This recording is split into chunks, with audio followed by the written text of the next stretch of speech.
Now. Hey, sweetheart. Hi, everybody. I'm Megan Blake. I'm host of Animal Attractions TV on PBS, and I have loved animals my entire life. I got my first pony when I was 8 years old, and she was one of the great loves of my life. Her name was Silky. There's no doubt about that. And this is beautiful Starfire and his little girlfriend Minihaha. And all of my animals have always been rescues, all the ones that I have now and the ones I've had when I was a child. And Starfire has quite a dramatic story. He is a purebred Arabian, and he actually has world champions in his bloodline. His mother had a world champion Bosque, and his father had the same one. And when he was 3 years old, he was headed to slaughter.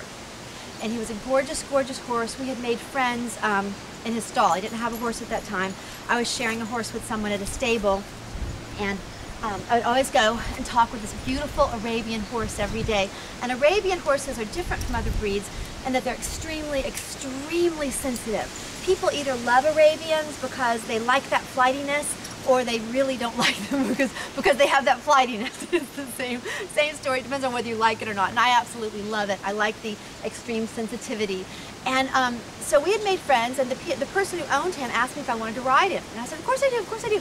So the people who were handling him got him out of the stall, and that's the first time I'd seen his entire body. I'd only seen his head before that, and he was a skeleton basically, and had no hair on the back, on his hindquarters, and he was extremely emaciated. And they got him out, and they grabbed his ears and threw him to the ground and sat on his head. And of course he's flailing around like he's being killed. And they shoved the bit in his mouth, and when he got up, they immediately tied the rope like this down between his legs to keep him from rearing over backwards.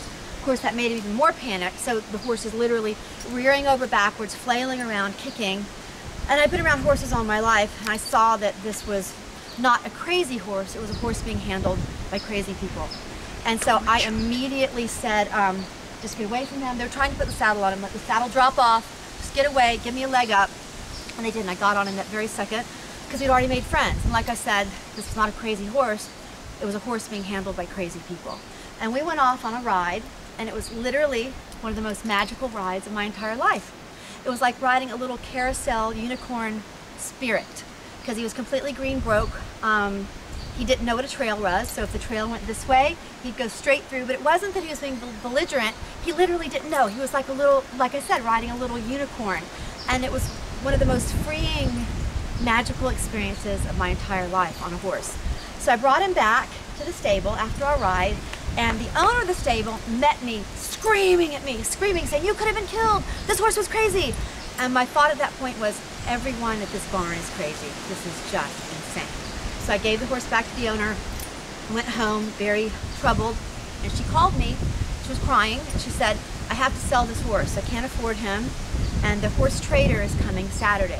Now, for you all who don't know, horse trader is basically the meat trader. The horse is going straight to slaughter. It's going to be sold for price per pound.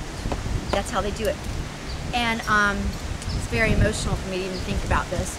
So she said, "Do you want this horse?" And I said, "Of course I do. He's a magical creature, and I want him." So the next day, she signed the papers over to me.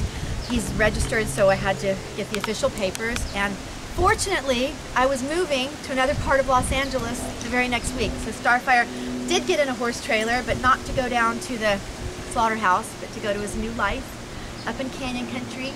And he knows I'm talking about him. When horses lick and chew like this, the little licking and chewing you just saw, that's when they're having a conversation. And I say that Starfire, I mean, we know that I say Starfire, but Starfire says that he saved me by teaching me many life lessons. And one of them is, first of all, he's such a beautiful, beautiful, beautiful spirit, a beautiful animal. And he teaches me every time I look at him to have passion for life, to be alive in every moment, to appreciate every moment. And when I say alive, Starfire, when he trots back and forth and throws his head, I mean to be fully, fully alive and embracing all that we have been given in every moment. That's what he is. And that's why he had a different name. I'm not even going to say his name because we've left that in the past, and I named him Starfire. Fuego de Estrella, which is fire of the stars. Very, very passionate. And then we moved to Malibu.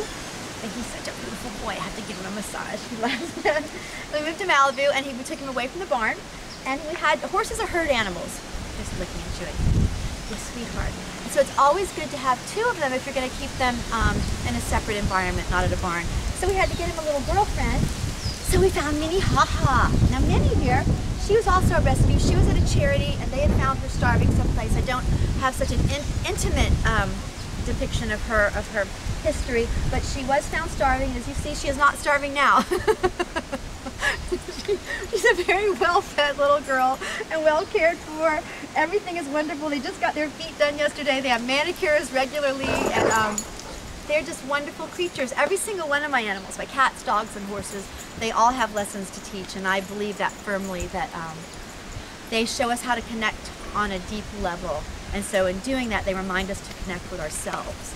And that's what life is about. And they share that on a level that people can't, because they're right on that energy communication.